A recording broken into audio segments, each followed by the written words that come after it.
Al Jazeera special report, 5 Days of Fear, Escape from ISIL. All week long, we have been featuring our series 5 Days of Fear, Escaping ISIL. Our Nick Schifrin has spoken to former ISIL fighters, to Syrians who have fled ISIL's brutality, to the frontline fighters who battle ISIL, even to smugglers who have helped foreign fighters join ISIL. Nick joins us for one final time from Istanbul for the story of a father and a husband who knows how powerful and persuasive ISIL has become in the region. Nick. John, good evening. There is no country closer to ISIL's headquarters than here in Turkey, and Turks increasingly have become the target of recruitment for ISIL, not only men to fight for ISIL's brutal sectarian war, but also men and women to populate ISIL's self-declared Islamic State. Every time Shahin Atkin looks through these photos, every time he comes here to work and flips through these pages, he feels the family he had may never return. I remember those beautiful days. I remember what I lived. It's impossible to forget those days, the day my child was born. 6 years ago, Shahin married Svetlana Hasanova. He was a Muslim from Turkey, she a Christian from Kyrgyzstan. She liked to travel and drink and have fun. They were happy and had a son. The boy loved his father. He walked toward him on the sidewalk, looked at him from the pool. But after their son was born, his wife began to change. She spent hours online. She converted to Islam. First, she put on a headscarf, and then she became Asiya Umi Abdullah. She asked for a divorce because she wanted to marry a fighter in the Islamic State of Iraq and Levant. She completely isolated herself. Her brain became stoned. Her soul became blinded. Her eyes became closed. Because the boy was only 3, a judge awarded her custody, and they disappeared. He scoured for them online. He created a fake Facebook account. He posed as a woman looking for a radical husband, and one day he had a breakthrough. His detective work brought him to this neighborhood and to that building. Shahin says that was an ISIL safe house.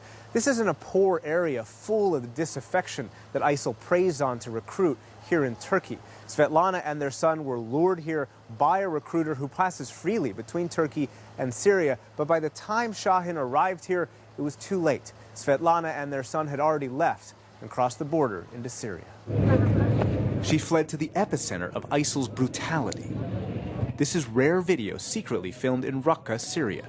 ISIL calls this its headquarters. On the streets, women must stay covered or risk public whipping.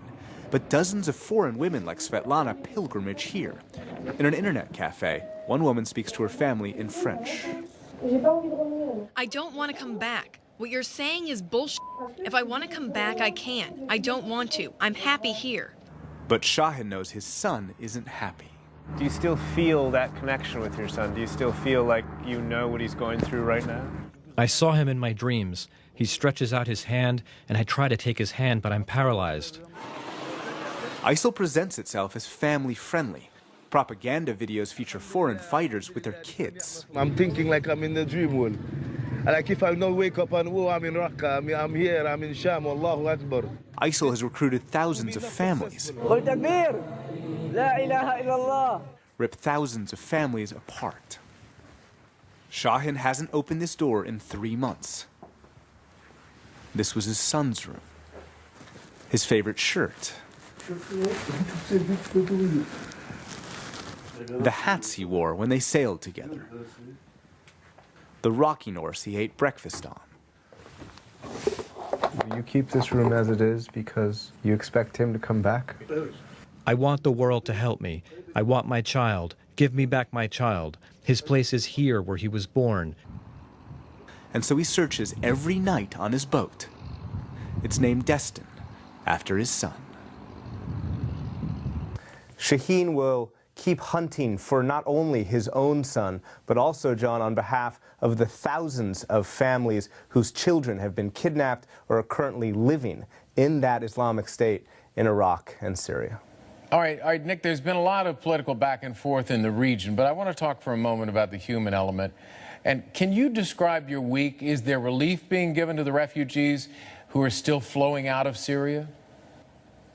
I think this is really important, that as we talk so much about the strategy to defeat ISIL, about ISIL's brutality, about the group's success on the ground, this is still a humanitarian story. This is still a story about a Syrian civil war, about the largest refugee crisis since World War II, where 9 million Syrians, that's a third of the country, no longer live in the homes that they used to live in 3 years ago. A place where 60% of all the hospitals have been destroyed, 40% of all the homes across the country have been damaged or destroyed. And so when you talk about the scale of this crisis, absolutely not is the answer, that people are getting aid fast enough. We've spent a lot of time right on the border as a lot of Syrian Kurds were fleeing Aydin, the city that ISIL has been attacking over the last week and a half. We've seen hundreds of people living in wedding halls, for example. We've seen children lining up outside of Turkish Red Crescent stands where they get soup and a bowl of rice, something they hold in just one hand, and that's supposed to feed 7 people. Turkey spent more than $3 billion to try and help the nearly 1 million official refugees in the country. The unofficial number is probably much higher. It needs a lot more help. It is asking for more help. And, John, that help can't arrive soon enough. Nick, what's the perception of U.S. airstrikes? I think this is really interesting. I think across the Syrian-Turkish border in about 4 or 5 or 6 towns or villages or cities that we've been in, among the Syrians we talked to, there is thankfulness. There is a gratitude toward the airstrikes, but then there's a split.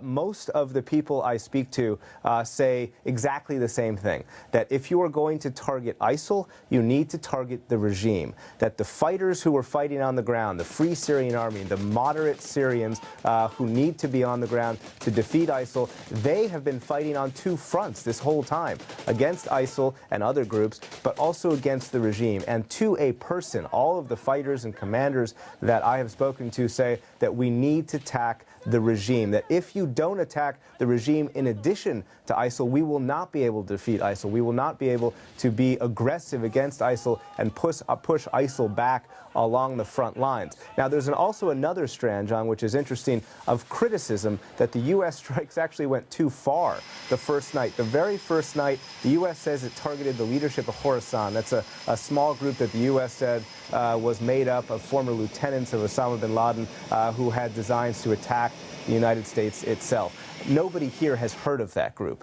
And so when they looked at those strikes, they saw targets of Nusra. The al-Nusra group is the al-Qaeda group in Syria that's been fighting against ISIL. And so the fear is by some of these people that by targeting both ISIL and Nusra, those 2 groups will unite. It's not clear if that's going to happen, but, John, there's a lot of gratitude on the very notion that the U.S. is finally coming in, but there's a lot of criticism of these airstrikes on the ground. Well, and there are many people who criticize them in this country, and if airstrikes are not enough, is there a sense that training what the government calls moderate Syrian opposition, and a lot of people aren't sure what that means, but if there is a moderate Syrian opposition, can they take on ISIL on the ground?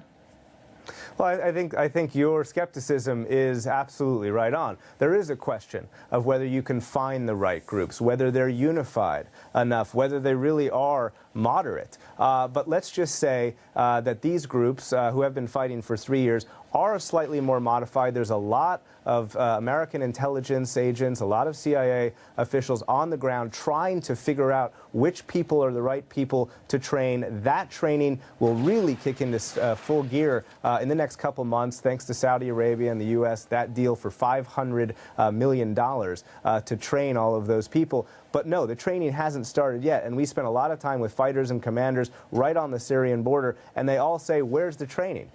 You've been talking about this for weeks now. We haven't heard a single thing. And this is just another example, this is their criticism, of the U.S. talking about helping the Free Syrian Army, talking about helping the people who are fighting Assad but not actually doing it. One leader put it to me this way. They said that, look, you have given us enough to survive, barely, but you have not given us enough to be aggressive or to actually push the front forward. That is what they're asking for now, and they warn that if the help does not come soon, not only will they lose to ISIL, but they'll also lose to the regime. All right, Nick. So are you getting any sense of how long U.S. officials that you talk with are predicting they'll need to fight back ISIL, to defeat ISIL? John, I'll put it to you this way. There's not a single political appointee, meaning someone who is appointed under this Obama administration, who expects that when he or she loses his job, when the next president comes in, that this war will be over. Everybody believes that this is going to take years. In a year, you can only train 5,000 moderate Syrian troops, free Syrian army members. General Dempsey, the chairman of the Joint Chiefs of Staff, says we need 20,000 to defeat ISIL and to really push back the regime. This will take years, not only of airstrikes, but of training. That is the single most important thing, whether the Iraqi troops that we spent so many trillions on can actually push forward inside Iraq, and whether these moderate Syrian fighters can push against ISIL in Syria. This is not easy and cannot be done at all from the air. And so we will be talking about the wars in Syria and Iraq for many years to come. Nick Schifrin in Istanbul. Nick, thank you very much.